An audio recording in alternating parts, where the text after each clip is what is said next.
everyone and welcome back to my booktube channel, Lisa in Bookland. Today I'm here to bring you a list of my favourite Jane Austen fanfictions, and by fanfiction here I mean fanfiction that's available only online as opposed to the published versions. I suppose every Jane Austen retelling is a kind of fanfiction, but to be honest, the ones I found online, I haven't found anything in the traditionally published hard copy world to rival them in terms of faithfulness to the original characters and just quality really. Now there is the online fanfiction world is massive and there's a lot of, let's be quite frank, rubbish out there, but there are some real gems in among the rough, so those are the ones I'm going to talk about today.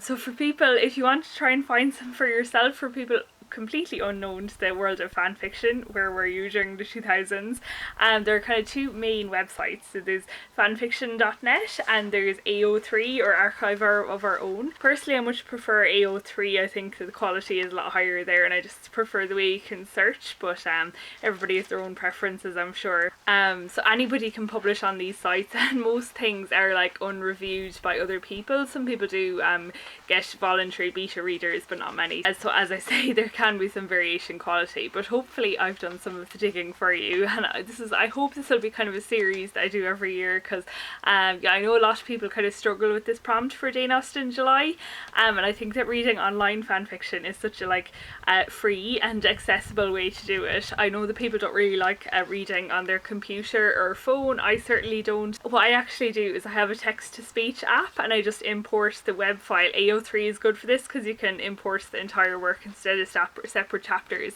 and if you pay for a text-to-speech app, it's actually, it can be quite good. Not as good as a real reader obviously, but it's better than nothing, and it's probably my number one comfort thing to listen to my favourite fanfictions, Jane Austen or otherwise. So yeah, maybe this will start off in something, hopefully not too much of a rabbit hole, because you can't beat regular books, can you? It's just I just find for Jane Austen, a lot of them of course are Pride and Prejudice and Emma and ones have had more recent popular films, but there are some real Jane Austen enthusiasts out there, so you do get some fanfictions of Mansfield Park or Persuasion.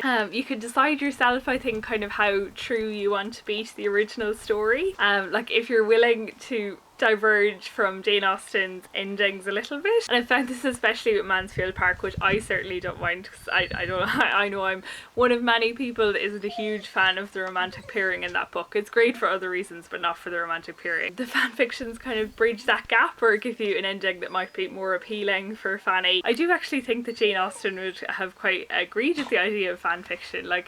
There are these anecdotes of her telling stories to her family about what happened to the characters outside of the book and after the book and that kind of thing, so yeah, I think she would have approved, which is a nice feeling also. So I could list many more stories than I've given here, but I've stuck to the ones that are in general longer. Most of these are 600,000 words or over, so more kind of book length. There are some absolutely wonderful snippet length ones, but yeah, bearing in mind that on Booktube I suppose we're used to reading full length novels, I'll stick to those here. But yeah, there's loads of others, and maybe that's another video I'll make sometime that I'd love to talk about. Just recently I read a book about I suppose I was down a bit of a hole of Mansfield Park fanfiction, and there was one where Fanny from Mansfield Park met Tom Pullings from the Aubrey-Maturin series, and it was just delightful. I just loved it. Another one I read actually was where she went to stay with the Harvilles at Portsmouth in Persuasion, so you can get some lovely crossovers like that, and yeah, it was just really nice. So yes, but as I said, I'll stick to the longer ones here today.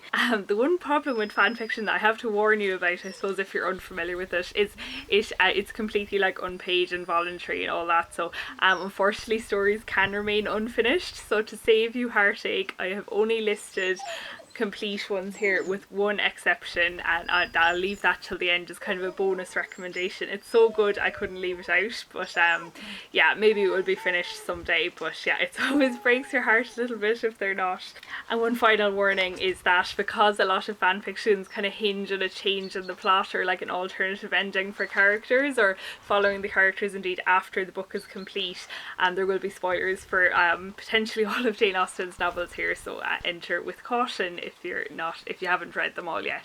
So I suppose let's get off with a bang.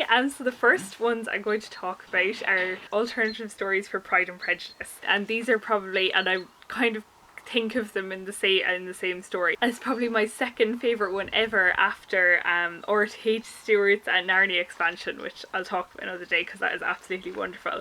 But and I also feel like this is a good one to start with, actually, because I suppose it asks quite a lot of you in terms of it's kind of set in a slightly alternative universe, but there's also like different plot points, and I'll get to it in a second. There's one major one that you just have to have faith in the author and follow her, but the author is called A. Marguerite, and the story is called An Ever-Fixed Mark, which is a retelling of Pride and Prejudice, and it clocks in actually at a massive 190,000 words, so be prepared to sacrifice quite a lot of time with this, but take it from me, you will just be sucked in, you won't feel the time going. It's absolutely wonderful. So the blurb describes it as a deconstruction of the soulmate identifying trope, and I already mentioned that it's a retelling of Pride and Prejudice, so if you've never read fan fiction or aren't aware of this trope, it is kind of cliche. It's a trope where like you have like a mark of the person you're supposed to marry on your skin in some way,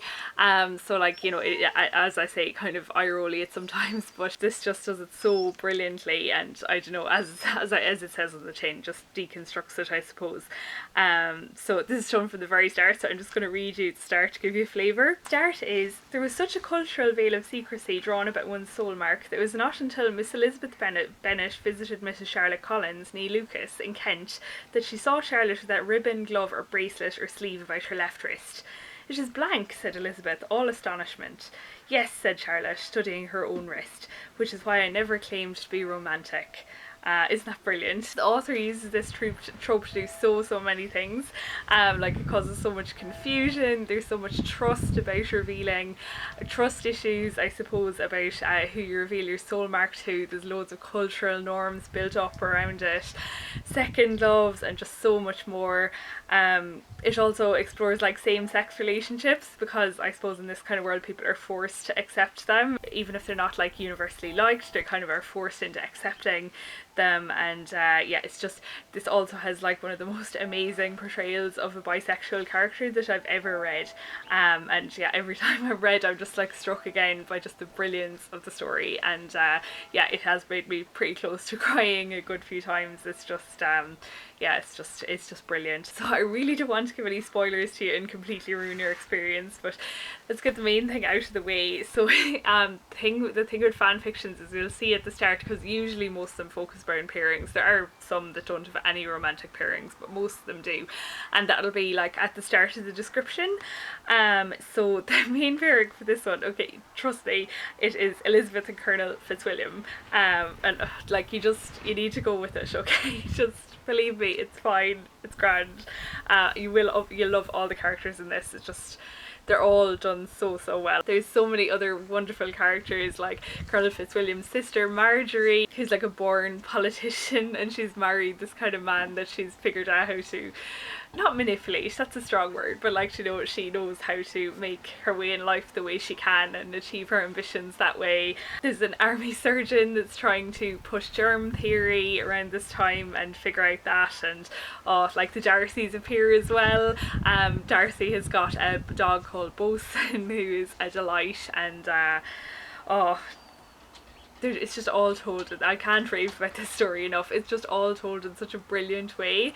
There's this hallway scene, you'll know it when you get to it, it's just, I'm just astonished at the scale of the author. It's this like completely amateur story that she managed to just set it up. It's just like, just the best example of dramatic irony I think I've ever read. It was just brilliant. What I love about this story is just the amount of like historical detail in it and how convincing the historical setting is. There's like so much politics and discussion about things that were happening at the time, and like all the details of the Napoleonic Wars that I suppose are missing traditionally from the main part of Jane Austen's novels are here.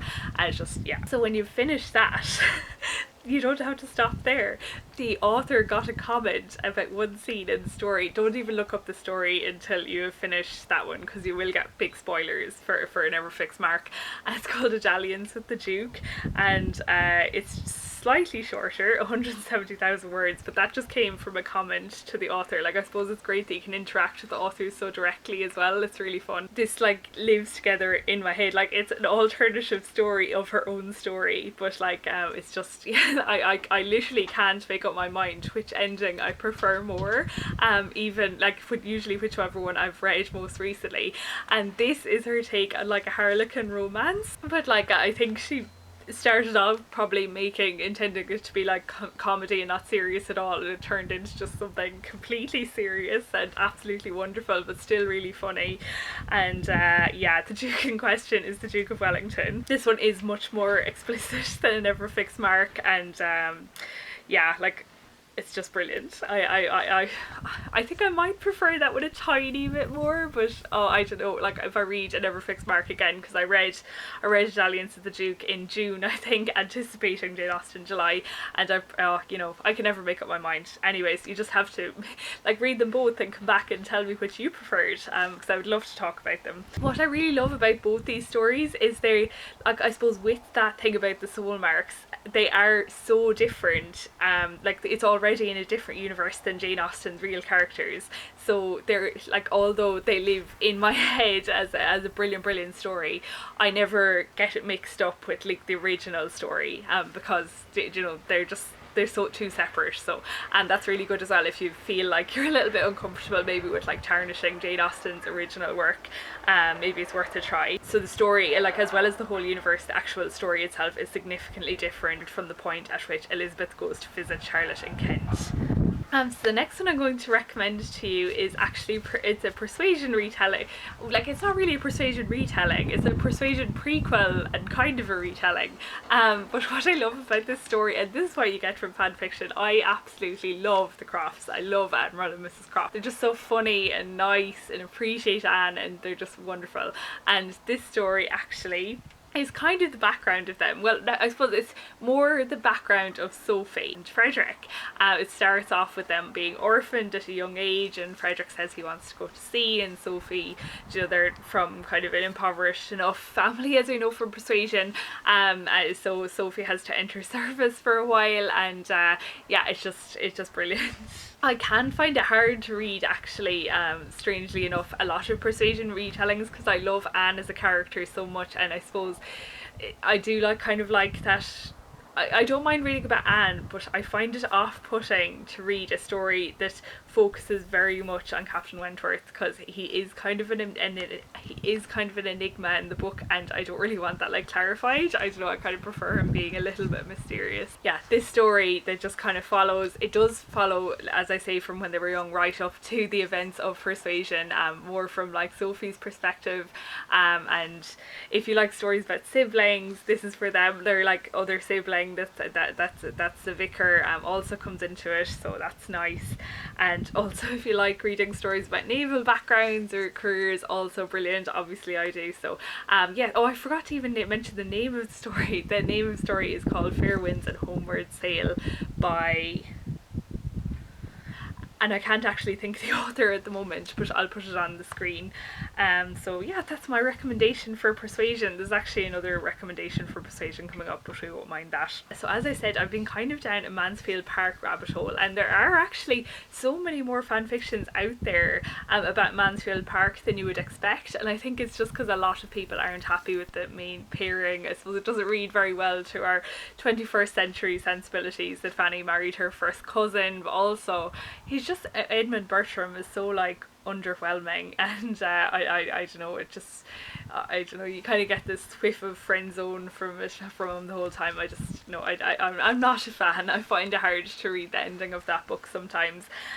So with that in mind, there are so many other stories for Fanny out there, but the main one I happen to see, and this isn't the one I'm going to talk about, is probably Tom Bertram. So the next time I read Mansfield Park, I don't know, I'm gonna keep, like, I don't know, I'm gonna see why people think that. I know she kind of looks after him when he's sick, but yeah, I never thought that personally, but it's a very popular pairing, surprisingly enough. I'll have to read one sometime after I reread Mansfield Park.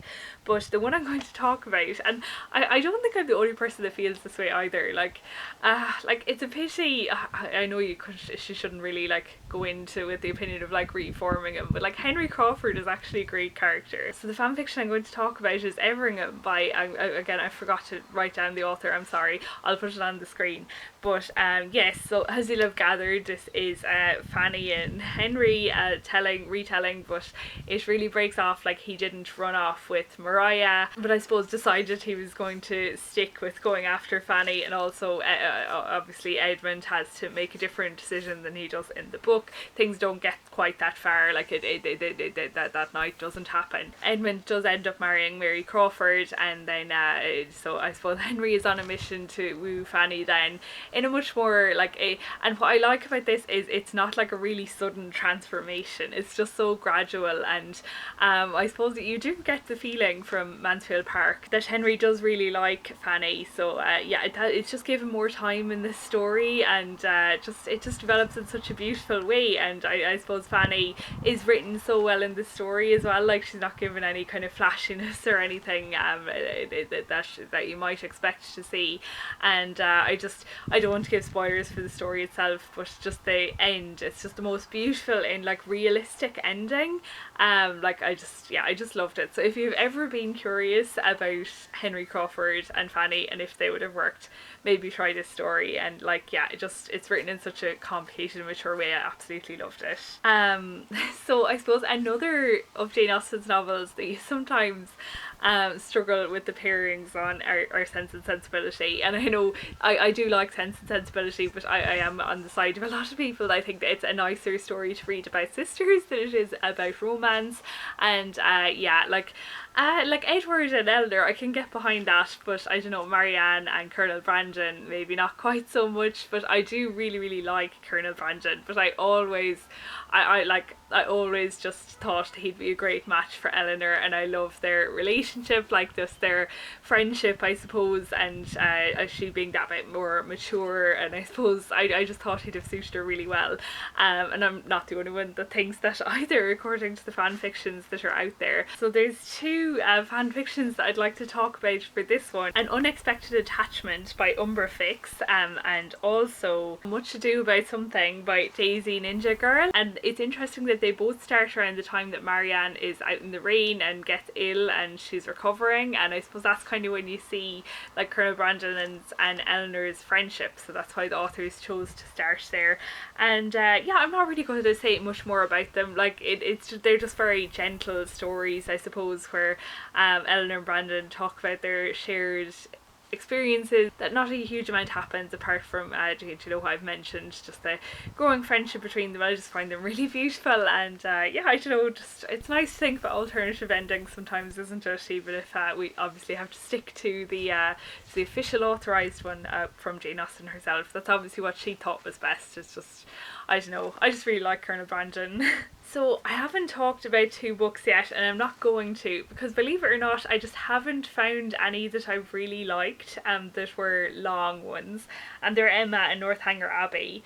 I think with Emma, I don't know, like if I try to think about what I would like a story about, to me it's actually quite a perfect book. Like there's no, I can't think of anything I'd like fleshed out more, you know. And I suppose all the characters are quite open, like maybe like I don't know, maybe Frank Churchill and Jane Fairfax, but like Captain Wentworth, I'd find Jane Fairfax kind of a little bit of an enigma, and I kind of like it that way as well.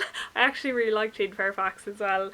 I read that novel by Joan Aiken about her, and yeah, I think I don't know, I prefer her being that bit more mysterious. Northanger Abbey, yeah, I don't know, again, it's more of a simple story, I suppose, so just not as much to, I don't know, somebody will come up with a great idea and I will be stunned, but I haven't found two that I'd like to recommend for those just yet. So with that, we get to my bonus recommendation. So it is actually by the same author as the Pride and Prejudice ones I mentioned, and she actually has loads more Jane Austen retellings as well, as including like kind of a nice Northanger Abbey one. It's just a little bit shorter, but I absolutely loved this Persuasion one, but as I said at the start, unfortunately this is unfinished. So this author is still still active, so I do have hope they will be finished at some time. It might be just kind of a project left on the side for a while, but it is the absolutely brilliant Persuasion retelling, and now the storm blast came. I loved this so much that I actually read The Rime of the Ancient Mariner because of it, and I actually read The Rime of the Ancient Mariner again this year by Coleridge, and I just wanted to know where the line came from, and they kind of talk about that poem quite a lot in the story. And that's just an example of her historical detail, like talking about that poem. But not only that, they talk about lots of other works of fiction that would have been around in Jane Austen's time in a really intelligent way. So I'm just in awe of this author anyways, but because it's retelling of Persuasion, my favourite Jane Austen, of course I love it. And again, it kind of focuses more on Anne. It does give you some insight into Captain Wentworth, but it's mostly from Anne's perspective. So the blurb of the story, although I don't think it does it justice, is Anne Elliot stays in Lyme to nurse Louisa and starts collecting fossils. While looking for these curios on the beaches of Lyme Regis, she and Captain Wentworth get caught in a thunderstorm, search for shelter and pine a lot. So it does sound kind of tropey, but it's really, really not. So yeah, as it says, Anne stays at the Harvilles to look after Louisa, which would have been a wiser choice than what actually than Mary staying. And yeah, she just gets close to Mrs. Harville, and you get loads more of Lyme, which I love. It's especially special because I actually did visit Lyme and I can picture the landscape, and there's a lot in here, as the blurb indicates, about fossils, and a lot of background reading done as well, you can tell, about fossils. And very excitingly, young Mary Anning does actually make quite a few appearances with her stall selling fossils, and they're talking about like the snake stone, and somebody like some people have painted heads on them, so like, you know, those spiral fossils. And yeah, the Harvilles get the time they deserve. The dramatic scenery of Lyme does the whole story justice, and yeah, just really beautiful interactions, I think, and kind of lots of pining, as the blurb says. Like, to be fair, that is true, between Captain Wentworth and Anne, and yeah, it's unfortunately unfinished, but I just loved the direction it was going in, and yeah, just such a gifted author. Definitely I would read anything she comes out with. So yeah, if you do read anything by her, make sure to comment and let her know, because I think she's responded to some of my comments as well. So yes, so that is it. I know I focus quite a lot on the Pride and Prejudice ones at the start, but honestly they are kind of a level above anything else on the list. Like the Persuasion one is good, but it has a special place in my heart, because you know, I love the sea and I love Persuasion. But the Pride and Prejudice retellings, and Never Fix Mark, and Italians with the Duke are just they're just perfect stories. I think they're absolutely brilliant. So yeah, I would really recommend you check them out, and I would really love to know what you think of any of these if you get a chance to read them. And yes, so definitely, if you know any other fan fictions that you'd recommend to me, I'd absolutely love to hear it, especially if they're about Emma or Northanger Abbey. And yeah, what would you like one about? I don't know, but yes. So yeah, now I've exposed all my guilty pleasures out for the world. I hope I will make this a recurring series, as I said. Maybe like later on in the year. There are like, what's great about like classic work is obviously when it comes to, people do write fan fictions of like modern books and films and things, but it is a kind of grey area for copyright. I think a lot of authors don't mind, but some authors do mind. I think most famously the author of the Outlander series, but yeah, there are some great ones out there like that Narnia one. I'll put in case you really love Narnia, and think I'll put it down in the description box, just so you can have a preview if you are interested. But yes, hopefully, as I said, I didn't put you down too much of a hole and prevent you reading your TBR or real books. But yes, anyways, that's quite enough of a rant. Thanks for listening, thanks for watching, and I'll see you next Thursday for my next video.